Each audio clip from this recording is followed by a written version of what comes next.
Bonjour, je suis docteur Annick Mondjo, je suis médecin de santé publique et je travaille au ministère de la Santé du Gabon comme directeur du programme de lutte contre les maladies infectieuses.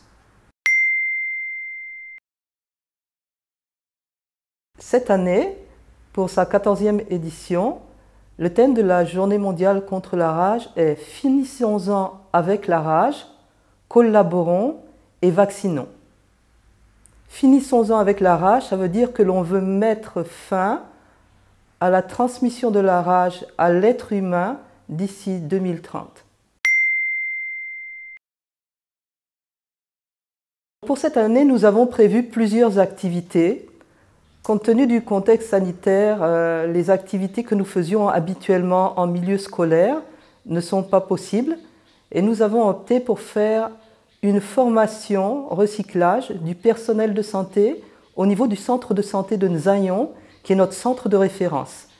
Par ailleurs, nous faisons une promotion de l'auto-formation en ligne sur la plateforme GARC, l'Alliance mondiale contre la rage, et également nous avons incité les différents acteurs à participer à divers webinaires sur la rage qui ont été organisés par les partenaires, l'OMS, l'OIE, la FAO et GARC.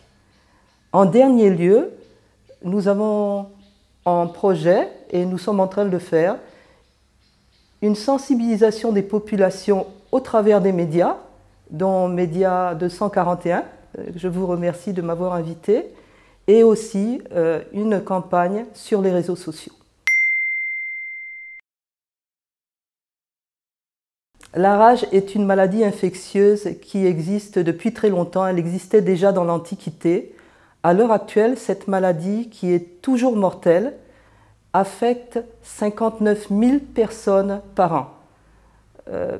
Schématiquement, cela fait une personne, un décès dû à la rage toutes les 9 minutes chez l'être humain.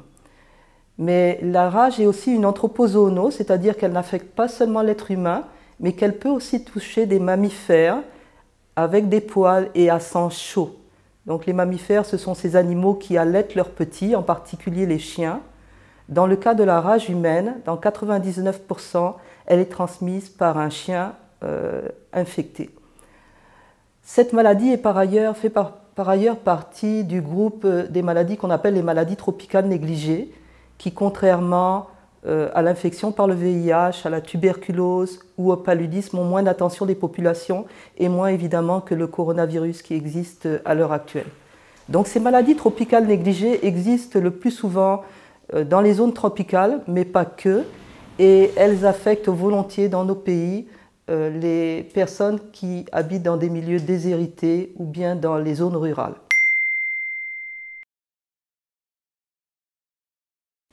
Donc, au Gabon, la rage est une maladie qui est, il faut d'emblée le dire, sous-notifiée, sous-rapportée, et c'est le cas dans tous les pays du monde.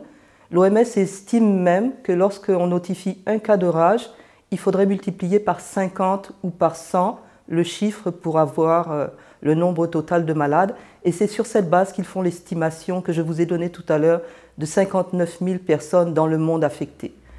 Au Gabon, sur les 3 dernières années, nous avons enregistré 6 cas de rage. Sur ces 6 cas de rage, 5 étaient dans la région dans la province de l'Estuaire, donc région de Libreville-au-Vendoux ou région ouest, et 1 cas était dans la province du Wollentem, c'est-à-dire dans la région sanitaire nord. Les années précédentes, en 2014 et 2015, nous avions également enregistré 1 cas de rage par an sur la ville de Mwanda, donc dans la province du Haut-Ogooué, région sanitaire sud-est, et rien l'année suivante. Néanmoins, d'après l'OMS, le Gabon est situé dans une zone à haut risque de transmission de la rage. C'est le cas de 2 continents, l'Asie et l'Afrique. Le Gabon ne fait pas exception. Et donc, bien conscient de ça, la rage a été mise comme une priorité sanitaire dans le plan national de développement sanitaire 2017-2021, avec des objectifs précis pour pouvoir combattre cette maladie. Bien, cette maladie, je voudrais dire quand même un petit mot de la manière dont cette maladie se manifeste. Les signes de début de la rage sont des signes très banaux. C'est une maladie infectieuse Au tout début, la rage peut donner une simple fièvre, des céphalées, des maux de tête, une douleur dans le cou. Ça peut donner également une hydrophobie. L'hydrophobie, c'est la peur de l'eau. C'est un signe tout à fait évocateur de la rage et chez l'homme qui est quasiment pathognomonique, donc vraiment très spécifique de la rage. Cela veut dire qu'après avoir été exposé à un chien, un animal infecté, la personne, en 2 à 3 semaines, va avoir cette aversion de l'eau. Elle a soif, mais elle ne peut pas boire d'eau. Et même lorsqu'on lui présente un verre ou lorsqu'elle entend le bruit de l'eau, elle a des réactions qui sont des réactions de retrait. Par la suite, la rage va évoluer vers le stade maladie, soit vers des paralysies, soit directement vers l'apparition d'un coma. Et je l'ai dit, dans tous les cas, la rage humaine, une fois que les premiers signes sont apparus, la rage est toujours mortelle. Chez quelques personnes, il peut y avoir au tout début des petits picotements ou des douleurs au niveau de la morsure. À ce stade, il est parfois encore possible d'essayer de vacciner. Mais sinon, dès les autres signes que je vous ai donnés, quand il y a de la fièvre, quand il y a des céphalées, quand il y a l'hydrophobie, c'est déjà trop tard. La malade évolue toujours vers le décès, malheureusement.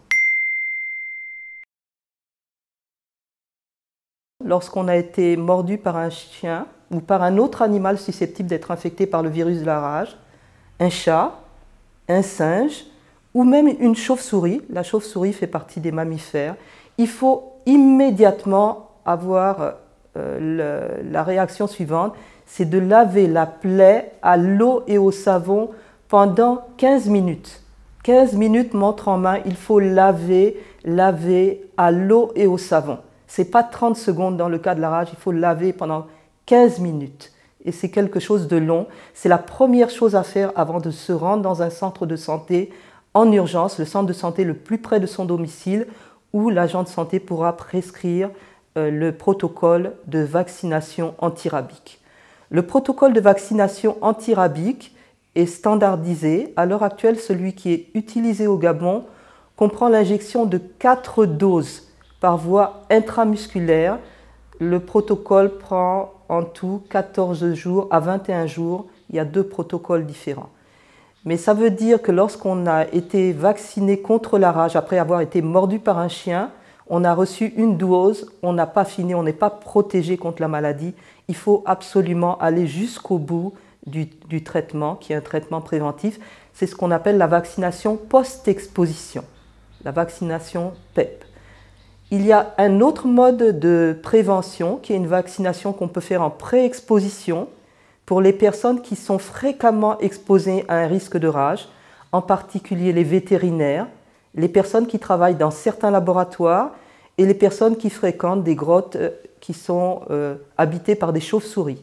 Dans ce cas, il y a un autre protocole de vaccination qui permet d'éviter d'avoir recours aux immunoglobulines.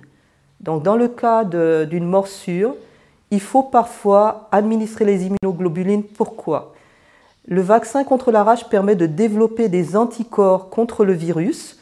Le virus qui a été inoculé se multiplie dans le muscle, il se multiplie dans les cellules nerveuses et il remonte progressivement vers le cerveau.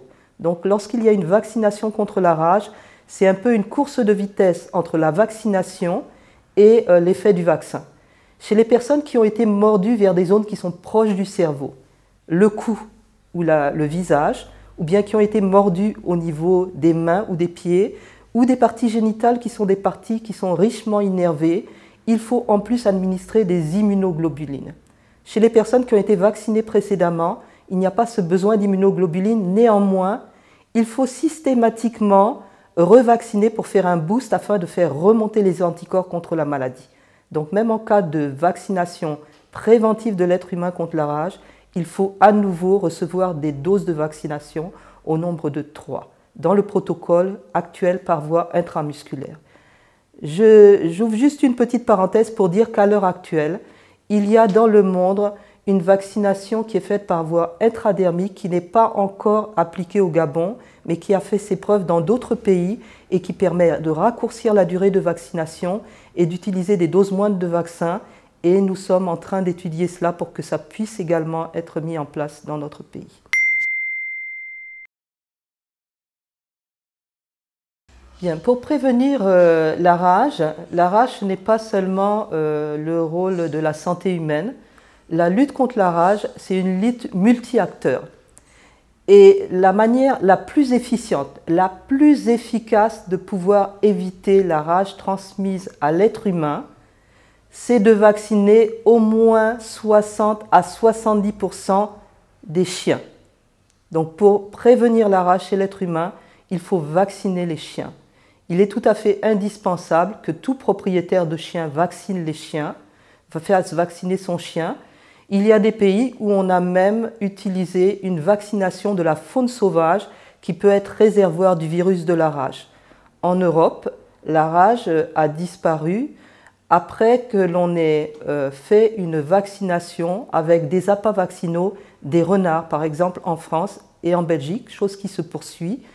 Et à l'heure actuelle, dans un des webinaires que nous venons d'avoir, nous avons appris qu'il y a des laboratoires qui ont mis au point des appâts vaccinaux pour les chiens, pour que lorsqu'il y a des campagnes de vaccination de masse au niveau des chiens, on puisse également vacciner les chiens qui sont des chiens de la communauté, mais qui n'ont pas forcément de propriétaire, ce qu'on appelle souvent les chiens errants. Une autre manière d'éviter la rage, c'est d'éviter de se faire mordre. Il faut apprendre aux enfants à ne pas aller au contact des animaux qu'ils ne connaissent pas, à ne pas donner à manger à des animaux qu'ils ne connaissent pas. Lorsqu'ils sont à proximité d'une chienne qui vient d'avoir des petits, il ne faut pas aller la toucher, il ne faut pas non plus taquiner les chiens, tirer la queue du chien. Ça, c'est des choses tout à fait importantes. Il y a des éléments qui sont accessoires, mais ce que je vais quand même donner. Vous connaissez le chien, c'est le chien du voisin. Le chien du voisin n'est pas forcément vacciné. La vaccination du chien, c'est une injection tous les ans.